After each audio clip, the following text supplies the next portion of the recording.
दोस्तों नमस्कार, मेरा नाम सुखपाल सिंह राठौड़ और मेरे YouTube चैनल पे आप सभी का हार्दिक स्वागत करता हूं।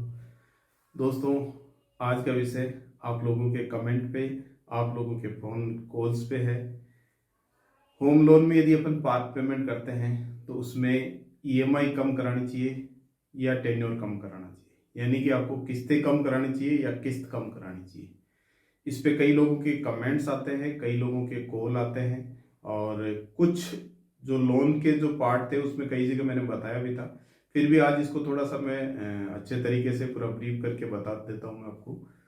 दोस्तों, होम लोन जब भी लेते हैं तो उसमें शुरू में ब्याज ज़्यादा जाता है। मान लीजिए आपने 20 साल का लोन लिया तो उसमें पहले 2-3 साल तो आपको ब्याज बहुत ज़्यादा जाएगा, मूल बहुत कम जाएगा। यानी कि आप मान के चलिए आपकी जो EMI जा रही है उसमें 80% ब्याज जाएगा, 20% आपका प्रिंसिपल जाएगा। तो शुरुआत के 2-3 साल में तो पार्ट पेमेंट करना ही चाहिए और इसमें आपको EMI कम नहीं करवाना चाहिए, टोटल टेन्योर कम करवाना चाहिए। जो किस्त आपकी जा रही है वही जाने दें। इसके अलावा आप जो है वो टेन्योर यानी कि किस्तों की संख्या कम करवा ले। मान लीजिए आपने 20 साल का लोन लिया है और 1 से 1.5 लाख का आपने पार्ट पेमेंट किया है, तो आपको उसमें यदि आप पार्ट पेमेंट करते हैं तो उसमें आपका 1 से 1.5 साल कम हो जाता है, 1-1.5 लाख रुपए के अंदर। 20 लाख के लोन में 20 साल की बात करें तो भी उसमें 1 से 1.5 साल कम हो जाता है। तो उसमें क्या रहेगा, आपको देना कम रहेगा, ब्याज कम जाएगा। यानी कि आप किस्त कम करवा लेते हैं तो ब्याज तो वो का वही जाता रहेगा, ब्याज में कोई ज्यादा फर्क नहीं पड़ेगा, लेकिन किस्तों की संख्या कम करवा लें। अब इसमें कई ऑप्शन रहते हैं। आज के टाइम में बहुत सारे बैंकों ने ऑनलाइन ऑप्शन कर दिया है, पहले नहीं था बहुत सारे बैंकों में। SBI के अलावा बाकी बैंकों में पहले ब्रांच जाके कराना पड़ता था और आज भी कई बैंकों में ब्रांच जाके ही कराना पड़ता है। लेकिन ICICI हो गया, SBI हो गया, इसके अलावा PNB बैंक हो गया, मतलब ये HDFC भी शायद शुरू कर रहा है, अभी तक तो शुरू हुआ नहीं है। तो आने वाले टाइम में ये सब बैंकों के शुरू हो जाएंगे, तो उसमें आप ऑनलाइन पार्ट पेमेंट कर सकते हैं, ऑनलाइन आप पैसा लोन में आप जमा करा सकते हैं। अब इसमें क्या करना रहेगा, आपको कई बार ब्रांच जाके कराना पड़ेगा। इसके अलावा कई बैंकों में अलग अलग सवाल करते हैं, पार्ट पेमेंट इजीली करते नहीं है। रीजन ये होता है कि आप पार्ट पेमेंट करते हैं तो बैंक को ब्याज कम मिलता है और जो एम्प्लॉय काम करता है उसकी ड्यूटी बनती है कि बैंक को ज्यादा से ज्यादा प्रॉफिट मिले। बैंक को प्रॉफिट जब मिलेगा जब ब्याज जाएगा, तो इसके लिए वो आपको मना भी करते हैं कई बार, लेकिन आप उसके लिए क्रॉस क्वेश्चन करेंगे तो आपको कर लेगा, जवाब देगा। कई बैंक है जो आपसे मांगते हैं कि आपके पास ये पैसा कहाँ से आया, उसका डिटेल मांगते हैं, या आपका 3 महीने का बैंक स्टेटमेंट मांगते हैं।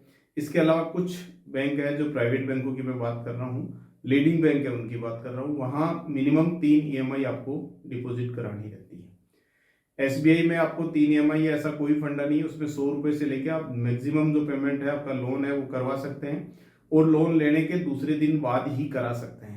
लेकिन कई बैंकों में आपको बोलेंगे 3 महीने बाद कराइए, 1 साल बाद कराइए। इसके अलावा NBFC में यदि अपन बात करते हैं तो उनमें क्या करते हैं, वो सेंक्शन लेटर में लिख देते हैं कि आप पहले 1 साल में पार्ट पेमेंट नहीं कर सकते, प्री क्लोजर नहीं कर सकते, तो यदि उसमें करते हैं तो चार्ज लगेगा। तो आप जब भी लोन के सिग्नेचर करें या लोन का डॉक्यूमेंट साइन करें तब ये चीजें जरूर पढ़नी चाहिए। अधिकतर लोग अपन क्या करते हैं, जब लेने की जरूरत होती है तब चीजें पढ़ते नहीं है, साइन कर देते हैं।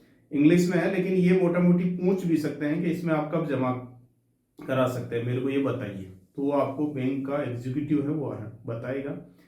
इसके अलावा इनको कैलकुलेशन करने के लिए आप गूगल प्ले स्टोर पे जाए, नॉर्मल EMI कैलकुलेटर आता है, उसमें आप जो लोन ले रहे हैं वो रेट ऑफ इंटरेस्ट और उसमें पार्ट पेमेंट का भी ऑप्शन आता है, कितना पार्ट पेमेंट करेंगे तो कितनी किस्तें कम होगी। इसके अलावा सीधा सिंपल तरीका यह है, जब भी आप पार्ट पेमेंट कराना जाए तब आप आपके लोन का स्टेटमेंट ले लें और जमा कराने के 5 से 7 दिन बाद में स्टेटमेंट ले लें। उसमें आपको पूरा क्लियर हो जाएगा, पूरा आपको मालूम हो जाएगा कि कितनी किस्तें आपकी कम हुई है, क्योंकि ये कैलकुलेटर अपन यूज करके और अच्छी तरीके से अपन बेनिफिट उठा सकते हैं। अब इसमें इसके अलावा कई NBFC है वो फर्म का नाम डाल देते हैं। मान लीजिए आपका सैलरी नहीं है, आप सर्विसमैन नहीं है, आप कोई बिजनेस कर रहे हैं, तो एनबीएफसी से जब भी लोन लेते हैं तो वो क्या करते हैं, कोई ना कोई फर्म का नाम डाल देते हैं। यदि फर्म का नाम डल गया तो आपको प्री क्लोजर चार्जेस देना रहेगा, जो 2% से लेके 4% प्लस उसके ऊपर जीएसटी लगता है।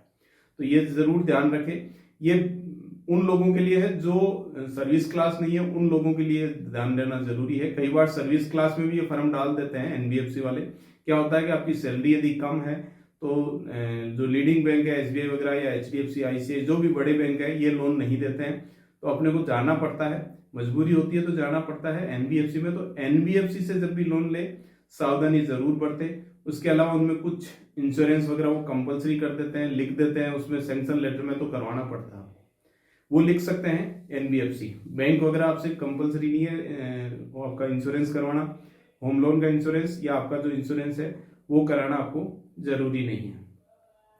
इसके अलावा मतलब जो लोन आप लेते हैं उस टाइम ये चीजें आप जरूर देखें, क्योंकि अपन उस टाइम ध्यान नहीं देते हैं। जब अपन फंसते हैं तब अपने को ये चीजें याद आती है, तब अपन गूगल पे जाते हैं या यूट्यूब पे जाते हैं या और कई वेबसाइट पे जाते हैं। तो कई चीजें अपने को क्या होता है कि अपने को उसमें पहले जाके देखना रहता है।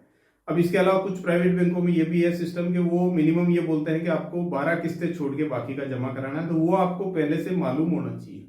जैसे आईसीआई के अंदर आप लोन लिया, उसके दूसरे दिन आप पार्ट पेमेंट कर सकते हैं और ऑनलाइन भी हो गई सुविधा, लेकिन उसमें एक शर्त है उनकी कि 12 किस्तें छोड़ के आपको जमा कराना रहेगा। ये चीजें सब समय समय पे चेंज होती रहती है। मैं ये जो चीजें बता रहा हूँ आज के समय की बता रहा हूँ, आने वाले टाइम में क्या चेंज होगा मैं नहीं कह सकता, क्यों ये सब चीजें बैंक पे निर्भर होती है। तो यदि आप लोन ले रहे हैं और होम लोन ले रहे हैं तो उसमें पार्ट पेमेंट तो 100% करिएगा। अधिकतर लोग क्या करते हैं कि बोलते हैं मैं 1 लाख करूंगा, 2 लाख करूंगा, और प्रैक्टिकल में होता नहीं है। आपके पास जितना भी पार्ट पेमेंट है 20,000, 30,000, 50,000 उतना कराइए। यदि कई बैंकों की शर्तें होती है मिनिमम 3 ईएमआई, तो मान लीजिए आपकी 10,000 की ईएमआई है तो 30,000 आप डाउन पेमेंट या पार्ट पेमेंट करा सकते हैं। तो आप पार्ट पेमेंट 30,000 कराइए, आप 1 लाख का इंतजार मत करिए, क्योंकि 1 लाख जब इकट्ठा करने की कोशिश करते हैं तब तक 30,000 चला जाता है। पार्ट पेमेंट जरूर करें, लोन आपका जल्दी पूरा हो जाएगा तो आप जल्दी फ्री हो जाएंगे और कुछ आप प्लानिंग कर सकते हैं। यदि ये पैसा आपके पास जल्दी फ्री हो जाता है, ईएमआई का जो खर्चा है वो कम हो जाता है, तो आप आगे की प्लानिंग कर सकते हैं। दोस्तों, आपने मेरा ये वीडियो देखा इसके लिए बहुत बहुत धन्यवाद। इस वीडियो को शेयर करना नहीं भूले, क्योंकि शेयर वही करते हैं जो लोगों की केयर करते हैं, और शेयर करने से किसी न किसी को फायदा जरूर होता है। दोस्तों, इसी तरह से आप स्नेह बनाए रखें। आपका बहुत बहुत धन्यवाद, हार्दिक आभार। दोस्तों, आप स्वस्थ रहें, आप व्यस्त रहें और हमेशा आप मस्त रहें।